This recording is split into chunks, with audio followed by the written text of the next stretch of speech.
নমস্কার বন্ধুরা, মাতৃকন্যা চ্যানেলে আর সবাইকে স্বাগত। আজকে দুপুরের মেনু সাদা ভাত,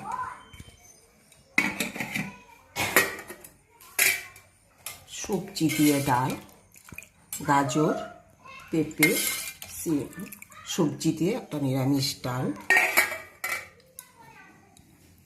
মাছ, রুই মাছ, ফুলকপি, আলু দিয়ে রুই মাছের ঝোল, কলা পাতায় ছোট মাছের চচ্চড়ি। যে কলা পাতার মধ্যে রান্না করেছি ছোট মাছের পাতুরি। এই হলো আজকে আমাদের দুপুরের